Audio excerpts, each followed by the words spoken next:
Hello. Today's chapter, titled The Invisible Force. You see it daily in America and around the world.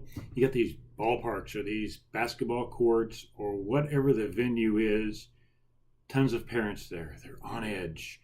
They have to see their child perform well, even if they're 3, 4, 5, 6 years old. Because what if they don't? They won't make the major leagues. They got to be there. They got to be good. And there's like this invisible force, though. They don't want to let other parents know what they're actually thinking. They have all this dreams and everything in mind of what their 3, 4, 5, 6, 7-year-old kid will be someday, but they got to start them young. They got to get them going. They got to get them in uniforms.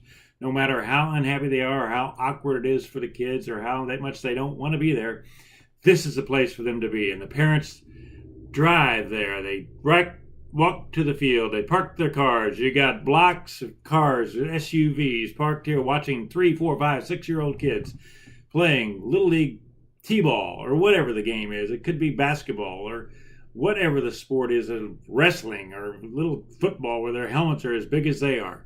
And the parents, there's this groupthink. There's this like an invisible force going through them all. They're all thinking the same thing, but none of them think they are thinking the same thing. They think they're the only ones that think that way. But it's all about their kids getting ahead in this world and also lifting the self-worth of the parents. And that's what it's all about. I mean, they're so intense and even more intense on the inside. They think, well, unless we get these kids started young, they're never going to be able to compete in this world. We can't let them have a happy childhood, go out and play on their own and have fun and do some things and learn about the wonder of the world and explore on their own. We got to bring them here on during the week, and on the weekends we got to take them to tournaments. Even though they're 5, 6, they don't want to do it. They just want to be at home with their brothers and sisters or out in the yard.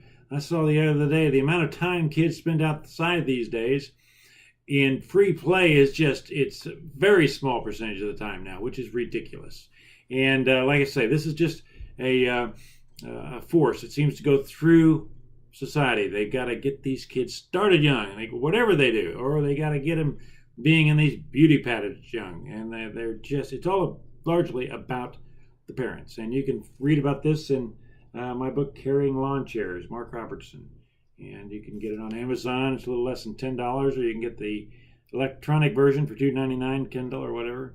And I cover this and many other related topics in the book about the world of bringing kids up in this world today and some of the crazy things going on. So we'll be with you shortly. We'll be talking about another chapter. Like I say, if you don't want to buy the book, I plan to cover most chapters on my YouTube page right here. But thank you very much. You have a fine one.